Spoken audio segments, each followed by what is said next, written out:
What if everything you thought you knew about a nation was only half the story? What if a single word, just 6 letters, could reshape how millions of people see an entire civilization? Persia, a name that once echoed through palaces, battlefields, and poetry. A name that carried the weight of empires, of kings, of a culture so rich it felt almost mythical. And yet today, the world calls it something else: Iran. How did that happen? Did Persia disappear? Was it conquered, erased, or replaced? Or is the truth something far deeper, something more human? This is not just a story about a name change. This is a story about identity, about power, and about the silent struggle of a nation to define itself in a world that was already defining it. For thousands of years, the land we now know as Iran stood at the center of one of the greatest civilizations in human history. The Persian Empire was not just powerful, it was visionary. It built systems of governance, roads, communication networks, and cultural exchange long before many other societies could even imagine them. Under rulers like Cyrus the Great, Persia became known not just for conquest, but for something rare in ancient times: tolerance. Different cultures, religions, and languages were allowed to exist within the empire. It wasn't just a kingdom, it was a vision of unity. And as centuries passed, the name Persia became more than a label. It became a symbol.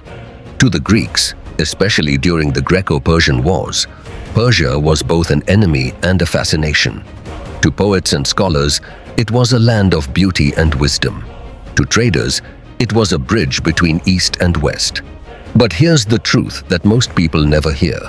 The people who lived there didn't call it Persia, not in their language, not in their hearts.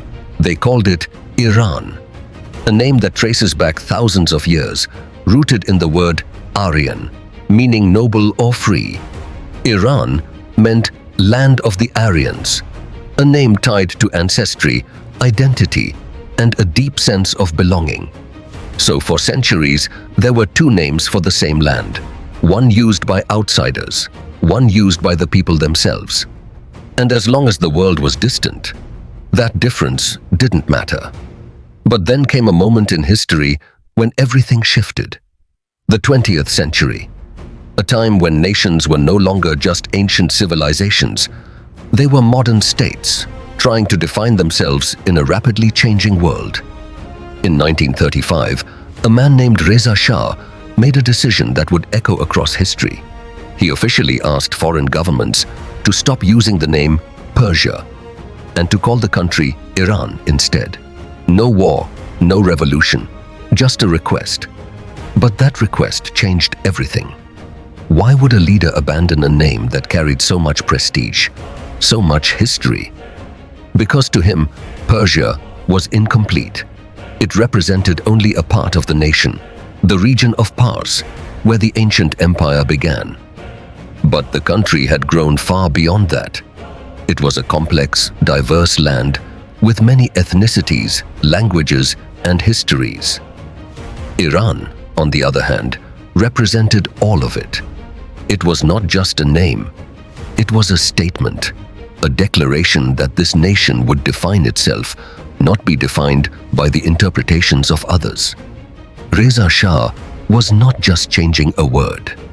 He was reclaiming an identity. He was saying to the world, "We are not just the story you were told. We are something greater, something deeper." But identity, especially when reshaped, comes with consequences. For the Western world, the name Persia carried a certain magic. It evoked images of grand palaces, intricate carpets, timeless poetry, and a civilization that felt almost romanticized. When the name Iran replaced it, something shifted. The familiarity was gone. The emotion was different. And over time, especially through political tensions and global conflicts, the name Iran began to carry associations that had nothing to do with its ancient heritage. A name that once meant home for its people became something misunderstood in the eyes of others. And that is the hidden cost of redefining identity. You gain control of your story, but you risk being misunderstood. Years later, even within the country, the conversation continued. In 1959, under Mohammad Reza Pahlavi, it was announced that both Persia and Iran could be used interchangeably. It was almost like an acknowledgement that you don't have to erase the past to embrace the present, that both names carried truth. Persia was the legacy, Iran was the identity, and together they told the full story. Because a nation is not just what it is called, it is what it remembers. It is what it chooses to carry forward. Even today, the word Persia lives on in art, in culture, in language. You hear it in Persian carpets, Persian poetry, Persian cuisine. It remains a symbol of beauty, refinement, and history. And Iran stands as the modern face of a country navigating a complex world, holding onto its past while shaping its future. Two names, one soul. But here's where this story becomes more than history. It becomes personal. Because identity is not just a national issue, it's a human one. Think about it. How many times in your life have you been labeled by others? The shy one, the failure, the quiet one, the one who won't make it. Names, titles, identities, given to you by the world. And just like Persia, those labels can stick. They can become the way people see you, and eventually, the way you see yourself. But deep inside, there is another name. The one you know is true. The one that reflects who you really are, your potential, your strength, your purpose.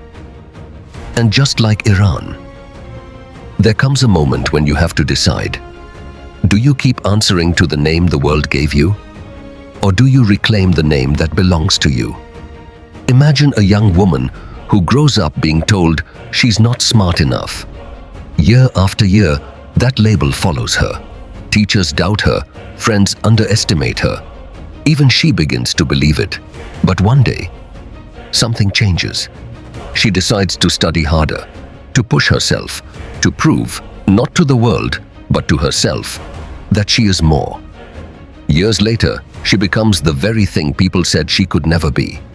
Not because the world changed, but because she changed what she answered to.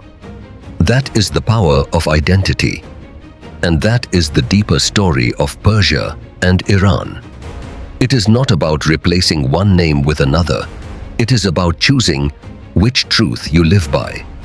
Because the world will always try to define you. It will give you names, expectations, limits. But at the end of the day, you are the one who decides which name becomes your reality.